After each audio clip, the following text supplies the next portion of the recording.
Bom dia, Guiar! Conseguiu levantar? Bom dia, Ricardo! Bom dia aos amigos que estão chegando. Hoje nós vamos receber o nosso querido convidado Antônio Carlos Aguiar.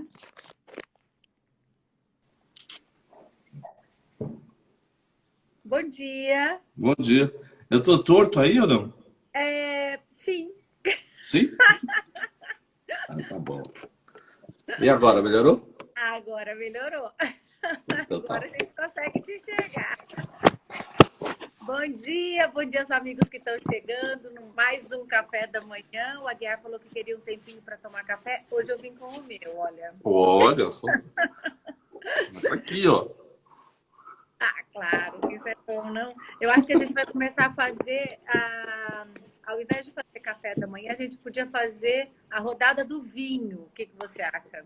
Ah, eu acho bem melhor, viu? Não. Porque café de madrugada assim não é fácil, não. Olha, ó, o Gilberto já está aqui de prontidão, já entrou, tem um monte de colega nosso, um monte de gente entrando, que são os nossos companheiros do café da manhã, Guiar. Você também já está acostumado, já sabe que vem todo mundo tomar café conosco.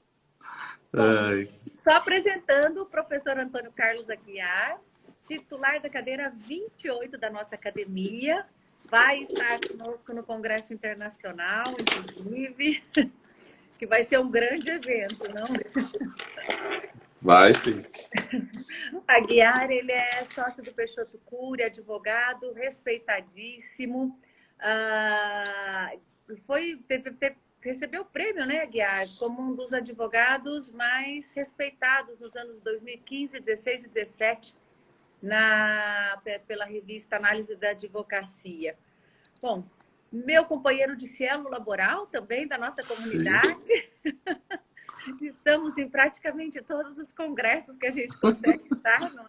Agora Diversos tá mais tipos fácil. escritos. Agora está mais fácil, realmente. Bom, e hoje a gente vai conversar aqui um pouquinho a respeito dessas novas tendências de empresa,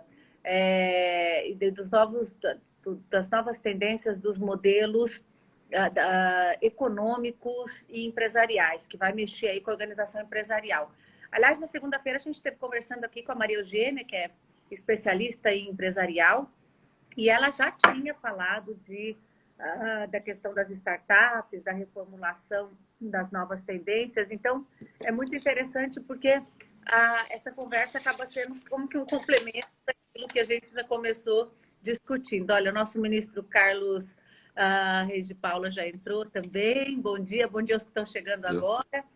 E eu queria, Guiar, que você pudesse nos falar um pouquinho dessas novas formatações que vão vir. A gente vive uma nova economia mesmo, né? O Fórum Econômico Mundial ele tem pregado a questão de uma coordenação mundial com relação à crise. A Fiesp teve um trabalho muito interessante com relação à agenda do crescimento até 2030, mas é engraçado, porque, claro, esse trabalho foi publicado antes dessa confusão toda, não é? Então, nós tínhamos uma expectativa sempre acenando para 2030, tomando como parâmetro aí a agenda da ONU, e de repente parece que tudo ruiu, né? Como é que você enxerga isso? Como é que vai ficar essa questão da economia? Mais consciente, menos consciente? A responsabilidade social continua como um objetivo das empresas? A gente ainda vai continuar falando em empresas grandes ou você acha que existe uma tendência de horizontalização, vamos chamar assim, de cadeias com essas startups menores que estão sendo formadas? Como é que você enxerga tudo isso, esse novo momento que a gente está passando? Bom, Tereza, primeiro, bom dia. É um prazer estar aqui com você, muito gostoso a gente acordar e poder bater um papo dessa forma e absolutamente mais informal, né? Aliás, eu acho que esse é um dos aspectos bastante interessantes que vem surgindo com base nessas mudanças de hábito, uma nova cultura. E a gente consegue enxergar um dos pontos muito interessantes, que é a questão da essenciabilidade. O que é essencial? Até então, o que a gente tinha era toda uma discussão aí com Bauman, com todo mundo falando da pós-modernidade, do consumismo exacerbado, do individualismo, do hedonismo exacerbado, onde era muito mais importante você ter do que efetivamente ser. Isso era muito claro, né? Isso estava distanciando as pessoas, individualizando, e todo mundo vendo só a si e deixando de ver o outro. Por incrível que pareça, todo esse distanciamento social que nós estamos vivendo está fazendo exatamente o contrário. Ele está unindo mais as pessoas. O conceito de alteridade, ele está se impondo. E se impondo por quê? Porque, por exemplo, quando eu saio e eu uso máscara, eu não uso máscara para me proteger. Eu uso máscara para proteger o outro. E mais do que isso, a gente consegue verificar pessoas que sempre, a vida inteira estiveram aí e estavam como invisíveis. Esses esses R$ 600, por exemplo, que tem colocado, a gente verifica o número de pessoas que foram buscar, né? Milhões de pessoas foram buscar esse dinheiro e estavam aí, estavam todos invisíveis. E até muito pouco tempo atrás, pouquíssimo tempo atrás, nós estávamos discutindo o quê? As reformas trabalhistas, que impactam um número muito pequeno diante desse universo de pessoas. Então a gente acabou dando visibilidade para um monte de coisas. Essas pessoas que eram absolutamente invisíveis, o nosso sistema de saúde que já estava falido e a gente acabava não vendo, não querendo ver, ou pouco enxergando, essas questões de sanidade também, de saúde, a gente verifica o número de pessoas que não têm o mínimo, que vivem em comunidade, esse neologismo a gente chama de comunidade, que na verdade são favelas, a gente fala para fazer isolamento social e não tem como fazer.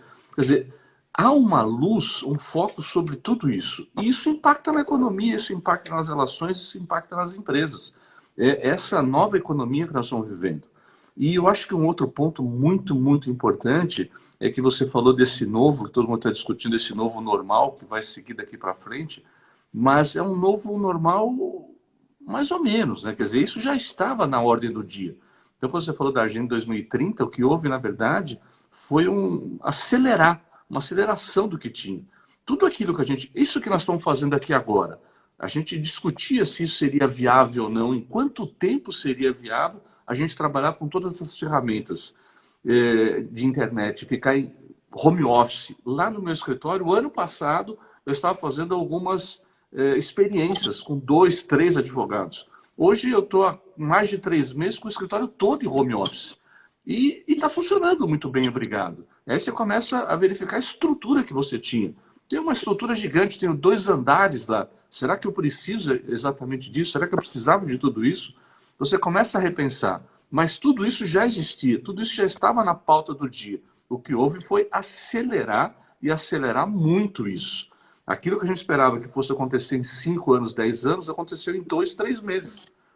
É uma nova realidade. E quem já estava se preparando para isso teve uma vantagem muito grande. Então, na questão econômica, por exemplo. Então, a gente verifica algumas empresas nos Estados Unidos, por exemplo, como a Hertz, que tinha um modelo que já estava com discussões se funcionava ou não, e está quase quebrando. De outro lado, você vê a Amazon, que tinha um modelo que já estava preparado, teve uma ascensão de 30% a 31% das ações. Quer dizer, esse é um novo momento. Então, quem estava se preparando, ou quem está preparado, quem está buscando isso, consegue trabalhar e consegue navegar de modo diferenciado. Aqui no Brasil, a gente vê a Magazine Luiza, a Magalu, que já estava se preparada. E ela está trabalhando, está tendo lucro, por incrível que pareça, nesse momento de crise. Então, é interessante exatamente isso. Esse novo normal, ele já existia, quer dizer, não é um novo que veio por conta da pandemia. É que nós estávamos empurrando com a barriga, esperando quando poderíamos alcançar. E já chegou, já está aí. Quer dizer, é uma situação muito interessante. Na verdade, isso implica, Guiá, na questão do investimento também, né? Porque a gente, como você falou, a gente já vinha discutindo com relação à necessidade de algumas reestruturações, né? Mas o problema é que essa reestruturação implicava em investimento financeiro, né? Para você se reestruturar, ou seja, para você poder montar um home office, para você poder montar uma outra estrutura diferente, teria que ter um investimento financeiro. E muita gente não tinha. E da noite para o dia, como você falou, em 2, 3 meses, desabou tudo e tiveram que remodular essa estrutura, não é? E claro, tem gente que não estava preparada antes e muito menos nesse momento estaria preparada para isso. E também implicou numa mudança de hábito muito rápida, né? Geralmente os hábitos e a cultura, elas custam um pouco até se implementar. Como a questão da Amazon, que você acabou de falar, né? Minha mãe, por exemplo, imagina que ela vai comprar em internet, porque o ladrão da internet vai roubar, né? Então, ela não faz nada. Ela ainda vai no caixa eletrônico para pagar... na verdade, ela não quer nem o caixa eletrônico, ela quer a gerente do banco para pagar a conta que ela tem que pagar, porque ela morre de medo. E obviamente, que várias pessoas como ela tiveram que se reestruturar para isso, porque agora estão dentro de casa. Aí você fala assim, pô, ela está pedindo? Não, ela não pede, mas ela pede para a gente pedir, porque ela não sabe mexer no sistema. Então, já foi uma situação que mudou, ou seja, ela começou, inclusive, a baixar aplicativos e está sozinha em casa para poder conseguir se comunicar com o mundo exterior, vamos dizer, e para poder preencher o tempo que antes ela tinha para poder passear, para que ela saía de casa, fazer visita, etc. Então, é claro, nem todas as empresas estavam, e como você falou, a Amazon e outras empresas que já tinham essa estrutura montada e que talvez tivesse uma taxa de crescimento a longo prazo, teve uma taxa de crescimento muito acentuada em um curto espaço do tempo, né? Como está falando aqui nosso confrade André Jobim, a questão da inclusão, é isso mesmo, me parece, né? Inclusão estrutural, a questão da inclusão digital, que a gente passa a discutir agora. Nós discutimos em muitos congressos isso, né? Acho que até no último congresso do Celo, que foi no Uruguai, que nós tivemos, uma das pautas e de trabalhos que apresentaram era justamente a questão da inclusão digital. Como que as pessoas vão conseguir e os trabalhadores podem ser incluídos nesse novo mundo.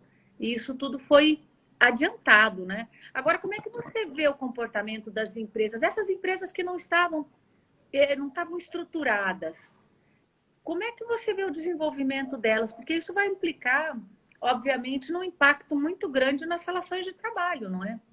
Sim, Ou seja, no sim. índice de empregabilidade, como a gente já tem visto a semana passada, saiu o índice do CAGED e deixou todos nós de boca aberta. Não que não esperávamos que fosse assim, mas uma coisa é você ter expectativa, outra coisa é você ver o número, né? Psicologicamente a situação é diferente. A hora que você fala em quase 900 mil pessoas desempregadas em um mês e meio, é complicado, não é? Não, Isso sim. quer dizer que tem muitas empresas fechando e não tendo outra forma que não ser romper contratos, né? Não, sem dúvida, mas é o que a gente falou, quer dizer, houve uma aceleração gigante, né? Muito rápida que nem esperava, quer dizer, era absolutamente inesperado. Mas, independentemente disso, o que tinha era muita questão cultural, que nem você estava falando. Então, quer dizer, mesmo algumas empresas estavam se preparando, e eu estou dando meu exemplo exatamente, que eu acho que é mais fácil do que falar dos outros, é, tinha muitas dúvidas. Tinha dúvida se a produtividade ia ser a mesma, tinha dúvida se eu ia conseguir controlar, tinha dúvida se eu ia conseguir fiscalizar, tinha dúvida se o trabalhador, se o advogado ia realmente prestar serviço ou ia fazer outro tipo de coisa. Tinha muitas dúvidas na questão cultural. E quando você verifica que na prática funciona e funciona mesmo, quer dizer, precisa se adaptar a esse novo universo. Não tem como a gente fugir. É um processo de inovação e inovação constante. E aí nós vamos ter, que nem estamos tendo agora, essa questão dos desempregos, mas por conta do quê? Por conta da fragilidade econômica que nós tínhamos e estavam sustentando todas as empresas, toda essa cultura. E mais ainda, além da fragilidade econômica, a gente verifica também muita questão de oportunidade negativa que surgiu. Então você vê o número de ações que aumentou significativamente na Justiça do Trabalho, muitas estão se dando pura e simplesmente porque a empresa está rescindindo o contrato e não está pagando verbas decisórias. E está alegando pura e simplesmente força maior. Será que todos os casos estão se dando exatamente por conta disso? Então, há um desvio também de finalidade. Há uma má-fé envolvida também. Ou seja, há dentro de um liquidificador social colocado vários elementos. E a gente precisa tomar cuidado com relação a isso. Mas voltando com relação à questão da economia, uma das coisas que estava em pauta era a questão da economia, que nem você disse, mais consciente. E isso tem ficado muito claro. Essa questão da responsabilidade social, do ponto de propósito, de buscar a melhoria das vidas das pessoas. Um exemplo que a gente pode verificar, que surgiu, que acho que é altamente positivo, juntamente com todo esse aspecto negativo que você disse com relação ao desemprego, mas a questão da solidariedade. Eu vi no Estadão dessa semana aqui que as doações de empresas individuais chegaram a 3 bilhões de reais nesses 2, 3 meses. 3 bilhões de reais na questão de solidariedade e doações. Então a gente verifica várias empresas fazendo doações juntamente com seus empregados. Então é uma lógica social totalmente diferente e faz parte desse ponto da responsabilidade social dessa economia mais consciente, dessa economia onde as empresas colocam à frente primeiro a questão do propósito. Por que eu tenho aquele negócio? Qual é o propósito do meu negócio? Que não é pura e simplesmente buscar lucro. Além e junto com essa questão da economia mais consciente, vem a questão da economia compartilhada, que estava na ordem do dia. E que muita gente tem falado assim, bom, a questão da economia compartilhada acabou agora, né? Não tem mais como funcionar. O Airbnb é um exemplo disso. Será que eu vou me locar um imóvel de uma pessoa que eu nem sei como é, que pode ter tido a Covid-19? E de outro lado, se eu sou o dono do imóvel, será que eu vou também disponibilizar para uma pessoa que eu nem conheço? Quer dizer, como é que vai ser? Mas se você veja, é um ponto positivo, porque esse processo de higienização, a gente não ligava, a gente não dava atenção e começamos a dar. Quer dizer, esse é o lado positivo. A gente começa a dar atenção naquilo que já deveríamos estar dando lá atrás e passávamos batido, e que é de uma importância significativa. Mas ao mesmo lado que a gente vê o problema da Airbnb, já estão surgindo startups, como você bem falou, e isso surge à torta e à direito todos os dias nos Estados Unidos, pegando e alocando imóveis ou então salas comerciais por 1 hora, por 2 horas. Virou um business significativo. Seja Aliás, porque aqui a em pessoa... São Paulo tem um monte, né, Guiara? Ali na região da Paulista, ninguém mais tem escritório. É uma salinha naqueles prédios maiores e você tem o número de horas que você pode usar na... Então, e agora está funcionando bem, porque... Você acha que esse negócio, você acha que continua, Guiara? Acho que sim, né? Acho que sim, porque hoje está surgindo o seguinte, eu preciso fazer uma videoconferência, eu não tenho lugar na minha casa, ou a minha casa está cheia, eu vou lá, alugo por 1 hora, faço e volto. Ou então eu não estou aguentando, estou fadigado de estar aqui, eu vou lá também, fico 1 horinha e volto. Quer dizer, isso acaba funcionando, é um novo business que surge. Então, aquilo que a gente acha que não vai funcionar mais, vem um outro e muda significativamente. Então, esse é um ponto importante. Agora, de outro lado, ainda dentro dessa questão da economia compartilhada, surgem outros pontos muito interessantes. Porque a economia trabalha exatamente em alguns pontos, como compartilhar, confiar, conhecer, comunicar e se conectar com o outro, que é exatamente o momento que nós estamos vivenciando agora. E aí tem algumas coisas, por exemplo, tem um site, um modelo, uma plataforma que eu gosto muito, que é chamado de Tem Açúcar. E é brasileiro. Esse Tem Açúcar é o seguinte, é na forma de aproximação dos vizinhos.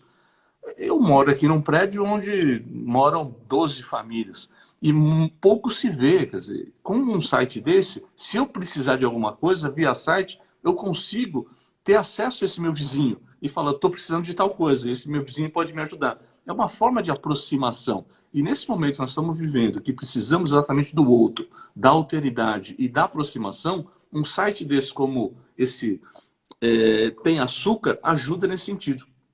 Fora isso, só complementando, senão eu vou acabar esquecendo aqui, Tereza. Fora isso, tem utilizado muito esses crowdfunding.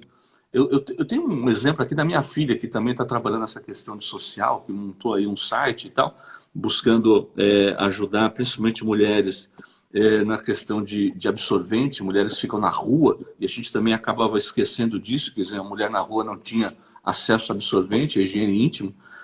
Mas aí tem feito para arrecadar também dentro de um site vaquinha. Quer dizer, e esse funciona muito bem. O que eu fico me perguntando é o seguinte, por que, por exemplo, os sindicatos não utilizam um site igual esse vaquinha para pegar dinheiro exatamente de quem participa da categoria para projetos específicos? É essa economia também compartilhada que abre espaço significativo para esse novo. Na verdade, Guiar, provavelmente vai aumentar muito, né, o número de novos negócios dentro da economia compartilhada. Agora, como você vê, por exemplo, porque, por exemplo, Uber, Airbnb, empresas de entrega de comida em geral, né, não só essas plataformas que trabalham muito com a economia compartilhada, elas, a gente sabe que aqui no Brasil a nossa legislação eu não vou dizer nem insuficiente, é praticamente inexistente, não é?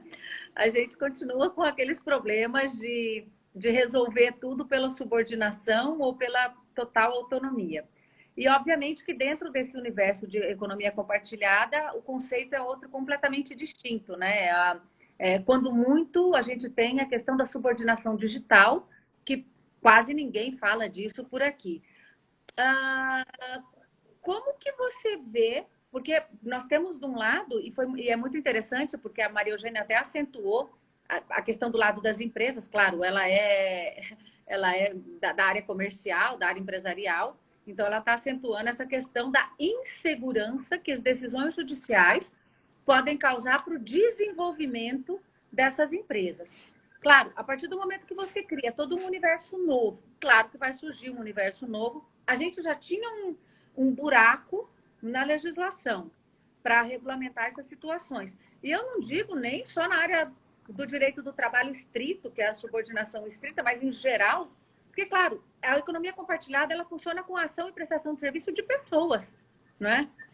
Você acha que as decisões que a gente vem tendo e esse buraco legislativo pode interferir nisso? Porque, claro, essas empresas são feitas a partir de startups, ou então empresas grandes que vão funcionar com as startups, que vão fazer a manutenção, não a manutenção, mas vão permitir que essas empresas realmente, que esses negócios, não empresas, que esses negócios se desenvolvam.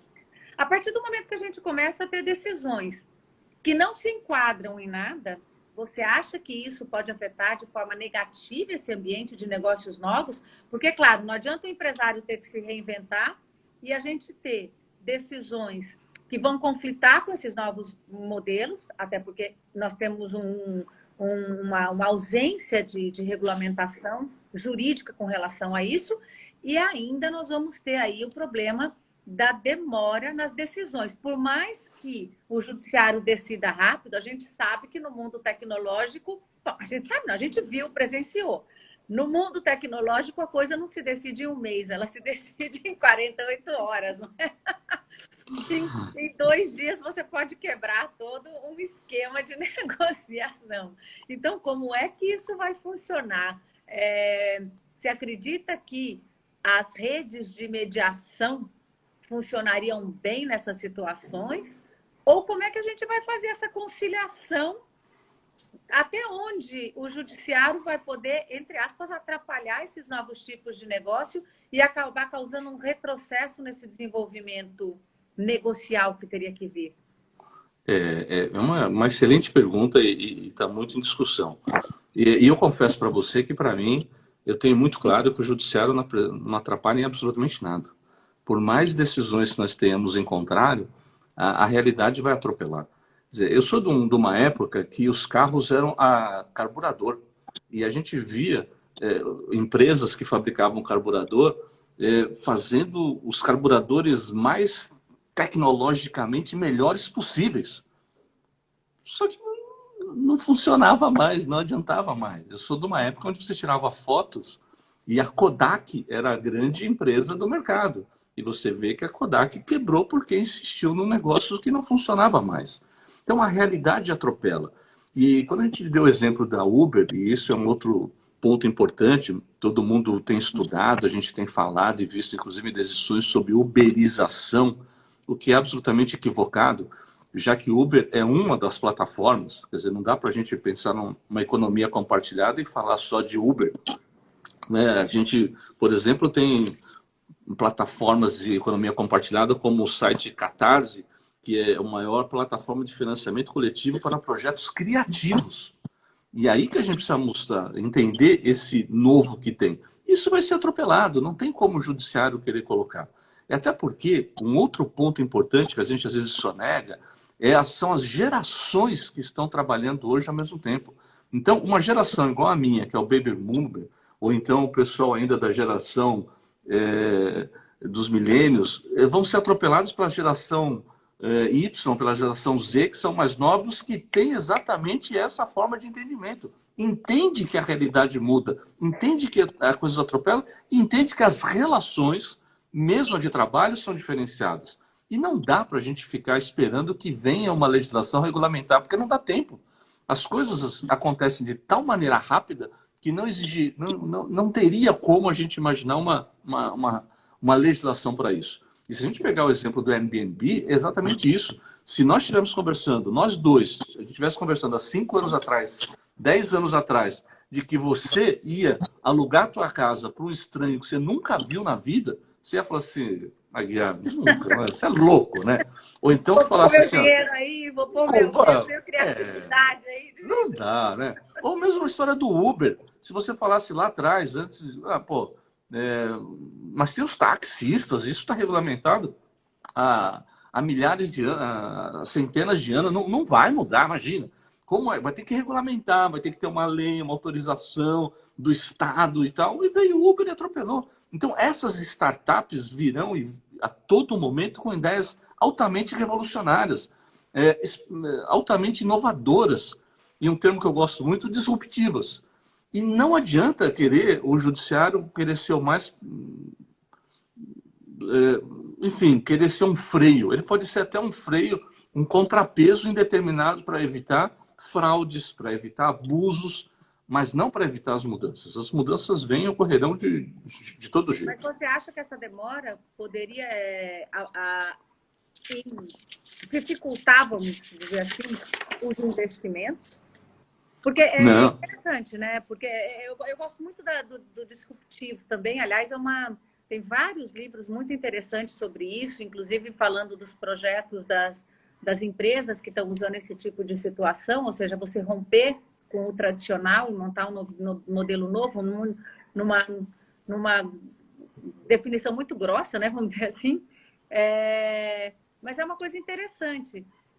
Com relação ao profissional em si, me parece que a gente vai ter aí também relações de trabalho que são disruptivas e talvez a gente esteja...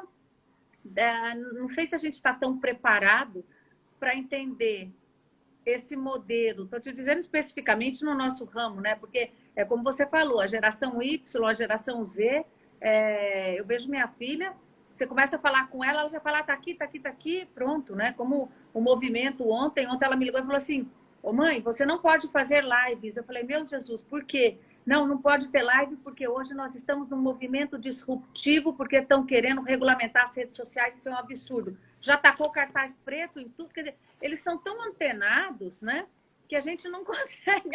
É isso aí.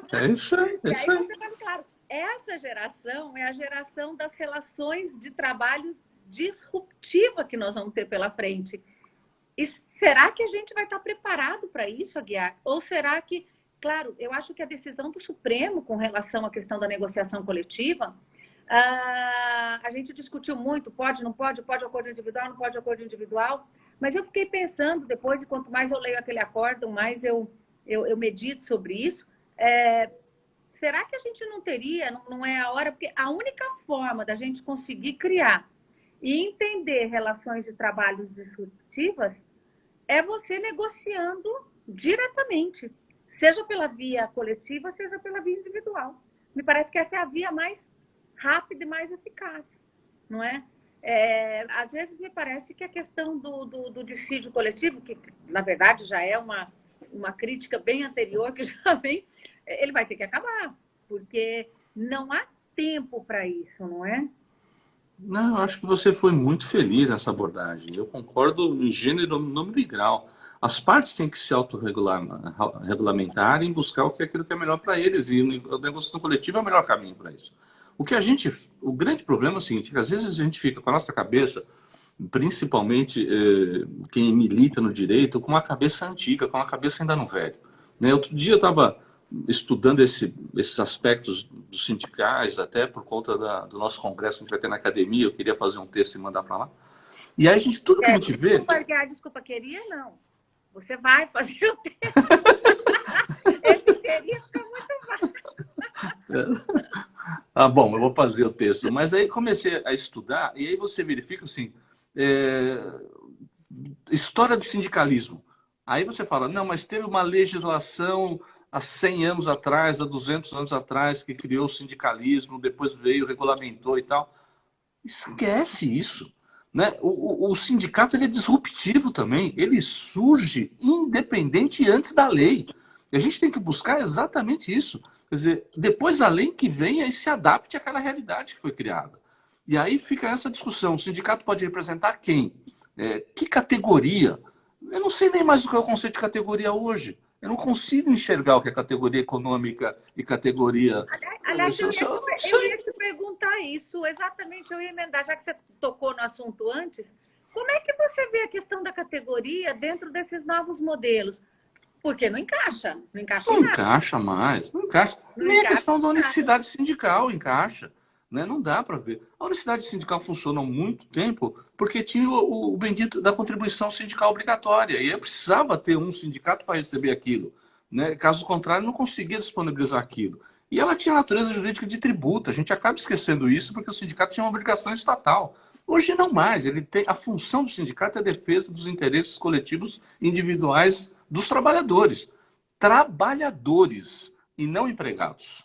O que significa dizer que o sindicato pode vir e defender uma categoria maior do que os empregados. E aí posso abarcar todo mundo, o motorista de Uber, seja quem for. E dando direitos e obrigações também diferenciadas. E o sindicato tem que ter esse viés mais disruptivo. E esse é o momento, não tem como. Agora, se a gente ficar com a nossa cabeça esperando uma regulamentação, não vai funcionar nunca. E vai demorar quanto para vir? Né? Eu lembro, por exemplo, quando eu entrei na faculdade em 1984, meu professor mandou eu comprar o projeto do Código Civil, porque o Código Civil ele ia ser homologado na época da minha faculdade, 1984. Você viu quando saiu lá em 2002. Demora-se muito para uma legislação fincar. Então, tem que buscar essas alternativas. E o momento é exatamente agora. Se a gente fosse esperar que viesse uma regulamentação ou uma alteração constitucional para o conceito de família, até hoje os casais homoafetivos estavam desamparados. Por quê? Porque o conceito de família é homem e mulher, né, na Constituição Federal. Então, as coisas mudam e a gente tem que trabalhar em cima daquilo que é maior e significativo na Constituição. Por exemplo, o pluralismo. E o pluralismo abarca exatamente esse momento que nós estamos vivendo. A oportunidade é essa, sem dúvida nenhuma. Pois é. Acho que é o Lauro que está lembrando aqui que a nossa confreira Carolina, ela tem uma tese a respeito da questão de quebrar a unicidade sindical com a associação. Aliás, ela fez aqui também uma abordagem muito interessante a respeito desses novos tipos de relação. E ontem o nosso confrade, o Guilherme, que nos assiste também, falou um pouco dessa questão dessas mudanças que a gente vem passando, né? Agora, o que me chama um pouco a atenção é a questão do depois. Como é que vai ser depois disso tudo? A OIT já tem publicado alguns informes com relação a isso e o Fórum Econômico Mundial também, né?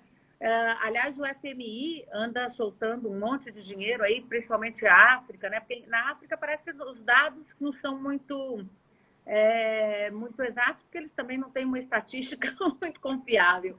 E eu acredito que vários países também na América Latina também não tenham essa estatística. Mas existe uma previsão em termos internacionais de que deve haver uma coordenação entre as agências multilaterais e os bancos de desenvolvimento regionais e internacionais. Ou seja, para se recuperar disso tudo, e imagino que, obviamente, o que eles estão falando? Eles estão querendo incrementar e possibilitar esses novos negócios, claro, para criar oportunidades de desenvolvimento social, de desenvolvimento econômico. E, claro, sem desenvolvimento econômico, eu não consigo criar oportunidade para desenvolvimento social. E, obviamente, que a gente vai precisar de financiamento para isso, até porque a crise que a gente passa é uma recessão que a gente está, uma recessão global, né? E tem uma outra parte, que acho que foi até o Lauro que nos assiste aqui, que comentou a respeito dos idosos, né, Aguiar? A gente ainda não falou disso, porque a chamada Silver Economy já era uma preocupação da agenda anterior. Nós, no Brasil, não temos vamos dizer assim, uma política pública para isso. Existe uma portaria, uma resolução, que é muito interessante. Ela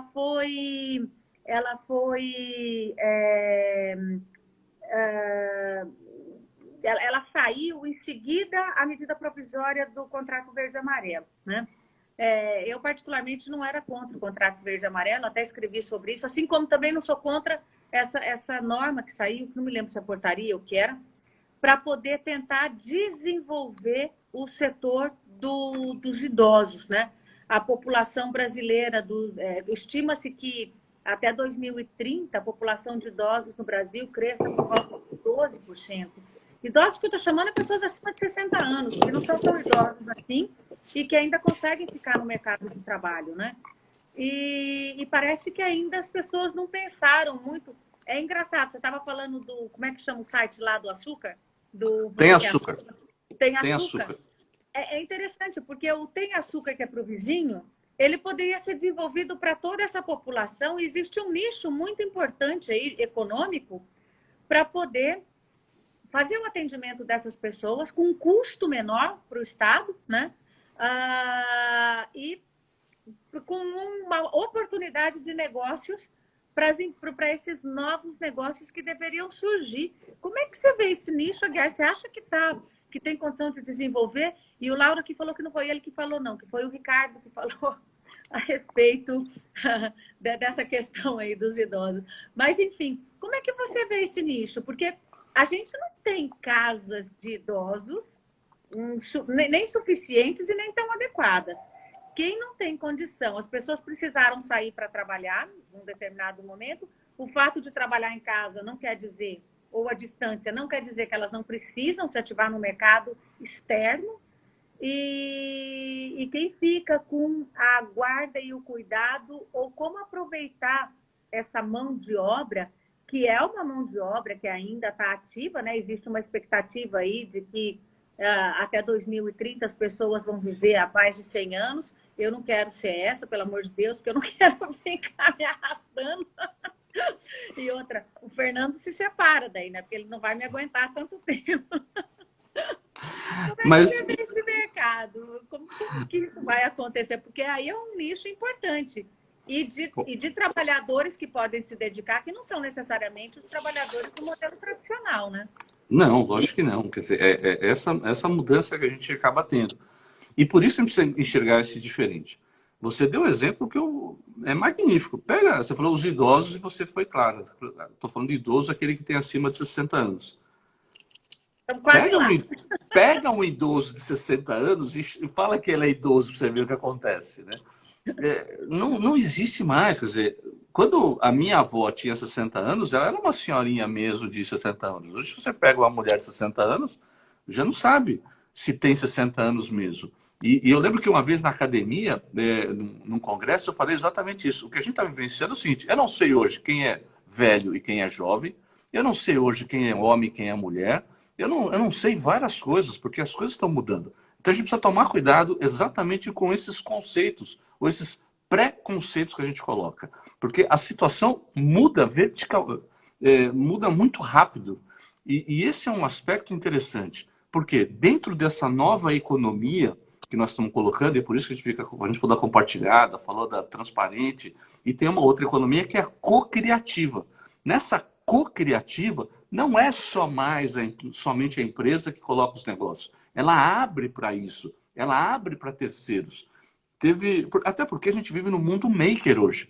É absolutamente tutorial. Você deu o exemplo da sua filha, é verdade. Se, por exemplo, não funcionar aqui o meu iPad, o que eu faço? Eu ligo para uma assistência técnica? Não, eu entro no YouTube e vejo exatamente como é que eu resolvo. É tudo maker, é tudo tutorial. Por isso, inclusive, para quem dá aula que nem a gente, verifica que a forma de dar aula também está absolutamente ultrapassada. Não funciona mais aquela aula de você ficar simplesmente expondo. O aluno não tem saco para isso. Ele tem que mudar. Você tem que ser um facilitador, porque ele vai buscar resolução sozinho, né? Uma resolução maker. E você ajuda exatamente na consolidação dessa resposta. E para isso, entra o pessoal com mais experiência, dentro daquilo que você começou o nosso bate-papo, quando você fala das organizações mais horizontais. Não tem mais aquela organização vertical, eu mando, funciona e assim por diante. Essa é uma nova metodologia. E aí quem é mais velho, ele pode utilizar exatamente com essa experiência que ele tem para buscar. E como a relação também já não é mais uma relação pura e simplesmente de emprego, ela pode ser co-criativa e compartilhada, abre espaço para todos esses aspectos. O que eu não posso é querer colocar isso dentro de um modelo tradicional da CLT, porque aí não vai se encaixar, porque são realidades absolutamente distintas. Agora, o Ricardo Russo aqui faz uma observação, Aguiar, que eu vou deixar para você, porque eu, sinceramente, não sei responder. Como você acha que a Justiça do Trabalho vai lidar com tudo isso? Não, Ricardo, ela vai se adaptar a tudo isso. Ainda que no primeiro momento ela entenda de modo, ou não entenda a situação, o que é absolutamente compreensível, porque, na verdade, se eu vou prestar um concurso para juiz do trabalho, eu vou estudar toda uma legislação e toda uma doutrina antiga, ultrapassada e que não tem absolutamente nada a ver com a nossa realidade, eu vou estar pensando dessa forma. Mas eu tenho que me alterar, eu tenho que pensar diferente, eu tenho que buscar soluções dentro de uma nova realidade. E não adianta ficar com aquilo ultrapassado, né? Porque não vai funcionar, não se encaixa. É aquilo que você falou do Uber. Se eu quiser colocar o Uber, por mais que eu fale de subordinação estrutural, subordinação digital, por mais que eu crie alguma forma, algum modelo, não vai encaixar, porque são situações absolutamente diferenciadas. Ah, mas ele está precarizado, esse trabalhador. Bom, então vamos buscar outras formas de trazê-lo para ter mais direitos, mas não querer colocar dentro da CLT, porque não existe. Não funciona, não entra. É colocar o cubo dentro do redondo, não vai funcionar, né? E eu acho que esse é o momento. E aí, quando eu tenho esse novo modelo, essa nova economia, que também é mais transparente, eu tenho que buscar essas alternativas. Quando eu falei da cocriativa, a Melissa teve um caso muito interessante há um tempo atrás, porque ela queria fazer uma Melissa com o nome carioca. E, pô, mas eles não fica no Rio, não tem essa visão. Eles foram atrás exatamente o quê? Das consumidoras cariocas, seja de uma favela, seja lá da Zona Sul, cada uma deu a sua cocriação para aquele produto. Então, é possível fazer isso e foi um case de sucesso. Então, nós temos que buscar exatamente nesse aspecto. E quando fala de transparência, e fala desses modelos, e fala desses casos, e quando você falou de responsabilidade social e de propósito, a gente verifica algumas marcas, né, como, por exemplo, a Reserva, a Alma, marcas de roupa, que têm mostrado exatamente isso. Você vai na etiqueta e vê lá como foi o custo, os fornecedores, para falar que não teve trabalho equivalente a escravo, quanto custou aquilo, qual é a margem de lucro. Então, mas isso é uma loucura, porque o meu concorrente vai saber. Não, isso valoriza a marca. O consumidor, o cliente quer saber disso, ele respeita e ele paga por isso. Então, Tem a ver é com um novo modelo. responsabilidade social, né, Aguiar? E com os tratados internacionais que têm sido feitos com base nisso, né? Hoje é importantíssimo, porque, por exemplo, no âmbito da União Europeia, a União Europeia não promove tratados internacionais com países que não respeitam os limites mínimos, né? Aquelas cláusulas duras de direitos fundamentais, né? Ele utiliza aí a própria Carta de Princípios da OIT, por exemplo, especificamente na questão do trabalho. Selo Verde era um exemplo disso. Exatamente. Agora, eu acho que foi o Luca que falou aqui. Eu acho que são os advogados que vão ajudar, sim, a Justiça do Trabalho a criar esses novos conceitos, porque, obviamente, a questão vai ser trazida para o judiciário, quando houver conflito, obviamente, né? Mas eu tenho a impressão, não sei o que você pensa, que vai crescer muito o número de ações dentro de um procedimento anterior, ou seja, de um pré-conflito. Eu acho que para essas situações em que você tem uma necessidade urgente, você não vai esperar por uma ação contenciosa. Acho que deve crescer aí. Os juízos de mediação, o que você acha? Eu não tenho dúvida disso, porque o que acontece é o seguinte, alguns processos, a Justiça do Trabalho vai crescer o número de demandas, sem dúvida nenhuma, mas não somente por esses conceitos, mas por a questão de economia, de pobreza mesmo, né? Que o país ele está numa situação, o país quebrou, e por conta de ter quebrado, vai demandar exatamente um aumento das questões trabalhistas. Mas não necessariamente por essa discussão que nós estamos tendo. Por essa discussão, a resolução disso vai se dar pelas próprias partes. Então, o sistema de mediação e conciliação, de modo privativo, de modo não jurisdicional, vai aumentar significativamente, porque as partes vão ter, dentro desse processo de transparência, desse processo de interação, a liberdade e a autonomia para trabalhar com isso. Principalmente as empresas mais abertas e os trabalhadores mais jovens, porque eles querem uma solução mais rápida, uma solução que tenha autonomia, a intervenção direta deles. E não tem como fugir disso. Né? E você vê, ainda dentro desse aspecto, tem outro ponto importante, que é a questão da economia solidária, que vem um pouco ao encontro do que você está dizendo. Tem um instituto aqui em São Paulo, que é o Instituto Chão, que também é sem fins lucrativos, que ele coloca o seguinte, isso nós estamos lá na Vila Madalena, ele coloca. Ele trabalha com orgânicos, assim por diante. Ele coloca o preço na prateleira dos produtos, exatamente o preço do custo. Quanto custou para chegar ali? E fala assim, bom, eu quero que você me pague alguma coisa a mais, uns 20%, 30%, para eu poder retroalimentar esse negócio. O consumidor é que ele escolhe se ele paga ou não. E ele paga, porque ele gosta daquilo, ele entende aquilo e ele quer que evolua aquilo. Exatamente.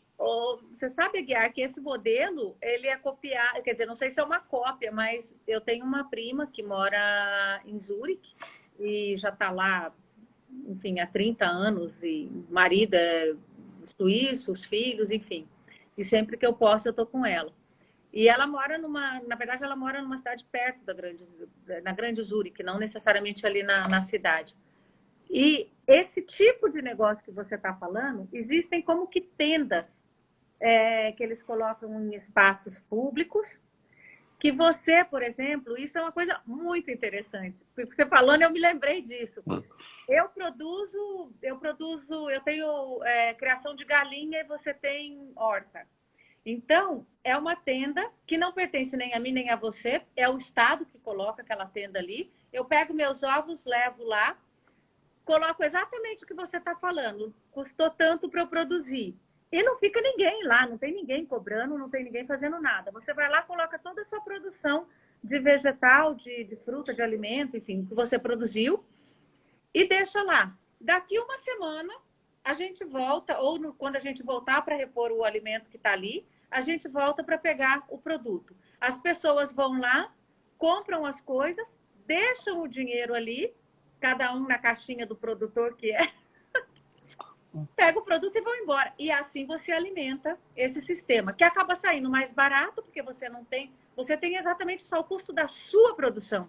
Você incentiva os pequenos produtores ali da região, e obviamente a gente parte do princípio que as pessoas são honestas, as pessoas não vão chegar ali, pegar e vão embora, não é? Mas é muito interessante esse modelo da economia solidária, não é? E eu acho que é uma tendência também, não é, Aguiar? Sem dúvida, então, mas é que você vê, olha de quantas economias nós estamos falando dentro de uma só, dentro desse novo modelo. Quer dizer, é isso que me chama a atenção. Aliás, tem também na Califórnia um evento muito interessante, que eles chamam de Burning Man, quer dizer, realmente para botar fogo mesmo, que eles chamam de economia da dádiva. Essa economia da dádiva é maravilhoso, porque você vai lá e você ajuda, você dá alguma coisa. Ou você dá comida, ou você dá algum tipo de material, ou você dá a sua dança, o seu canto, o que você pode dar para quem faz parte disso. Você não vai comprar nada, você não vai pegar nada que geralmente se faz numa feira. Você vai dar. Quer dizer, é uma economia da dádiva. E isso vai começar a surgir agora daqui para frente. Então, quer dizer, é uma ramificação da economia, uma outra diferença. Quer dizer, é um novo mundo que nós estamos falando. E ainda... O que eu acho só te interrompendo um minuto para entender como é que funciona. Essa economia da dádiva, ela não funciona com grandes empresas por trás. Ela valoriza também pequenos negócios, é isso? Tudo, absolutamente tudo. absolutamente tudo. Quer dizer, essa é a grande sacada. Quer dizer, é tudo. Você pode ir lá e oferecer o que você quiser. Então, você não vai simplesmente trocar. Que esse é um outro ponto de economia. Eu sempre tenho que ter uma troca. Quer dizer, o que eu ganho? Eu sempre tenho que negociar com você. O que eu dou alguma coisa, você me dá uma coisa em troca. Não, na verdade, o cara vai e simplesmente doa. Mas doa dinheiro, doa material, doa... Mas pode doar uma dança, pode doar um canto, pode doar um carinho, pode doar um abraço. É um novo momento. É incrível isso. Interessante, não? É. E, ale, e aliado a tudo isso ainda, nós temos outro tipo de economia, que é a história do blockchain, né? Quer dizer, não é mais só dinheiro, né? Tem o Bitcoin, quer dizer, não, como é que lida com tudo isso? Eu posso pagar salário de empregado com Bitcoin? Ah, não, não pode porque está lá que tem que ser moeda de curso forçado e tudo mais. A realidade atropela, né? A realidade atropela. E a gente tem que começar a pensar exatamente nesses tipos de alterações, inovações que a realidade está nos impondo. Aliás, essa questão do blockchain é bem interessante. Tem vários países, tá, que têm adotado isso. A remuneração dos diretores, inclusive, estão sendo feitas com base, né, nesse novo modelo de moeda, vamos dizer assim. E vamos ver se o Fernando Furlan, que é o presidente do Instituto Brasileiro sobre Blockchain, se ele vem aqui falar para a gente um pouco sobre isso, né? Porque realmente é um assunto que eu imagino que daqui para frente deva entrar aí na grande novidade dos assuntos que a gente tem. Não que já não existisse, já existia, mas eu acredito que a tendência é crescer cada vez mais, não é? Até porque você barateia todo esse custo de produção e essa organização. Mas eu vou te confessar uma coisa. Uma vez eu tive com o Fernando Furlan e fui almoçar com ele, e aí ele, a hora que vai pagar a conta, ele pega o celular e eu falei assim, é muito estranho, Aguiar. Eu, sinceramente, eu estou lá com o seu no carro do seu radiador. É muito estranho você não ter um cartão de crédito. Agora os cartões de crédito estão no celular, está tudo no celular. Também, tudo né? no celular. É bom porque você não precisa levar um monte de coisa, mas imagina uma mulher sem bolsas grandes. Isso psicologicamente vai nos afetar. Você abre a bolsa e não tem nada. Imagina. Mas é o que eles chamam de economia distribuída. Quer dizer, esse é um novo momento. Então, você vê, olha quantas economias a gente bateu um papo aqui de 50 minutos e que a gente começa a enxergar. Quer dizer, precisa ter um trabalho, um estudo muito mais avançado nisso. Por exemplo, que não se tem numa faculdade de Direito. É essa a mudança que nos impõe. A realidade nos impõe, a realidade nos atropela.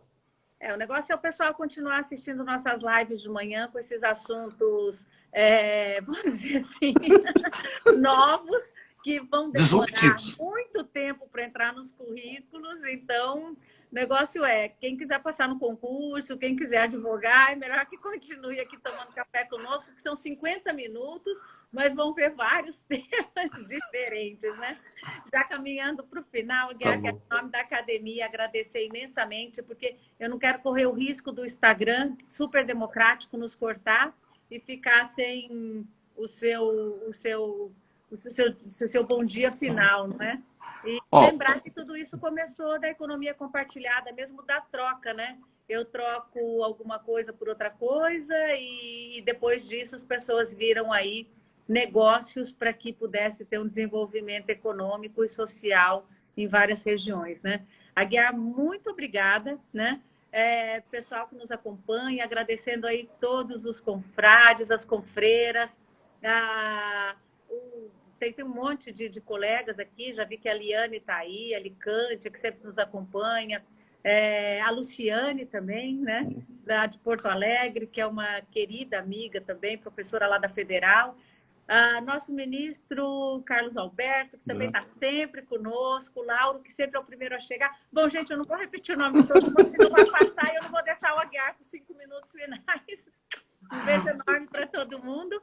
E sem esquecer aí, pessoal, que está nos assistindo, apresentar os trabalhos para o nosso congresso, né? Esse ano a gente vai os 3 melhores trabalhos vão ser apresentados junto com os conferencistas e os 10 melhores vão para a revista, vão para o livro do Congresso, que inclusive o Aguiar vai entregar esse artigo dele interessantíssimo sobre novos tipos de novos tipos de economia.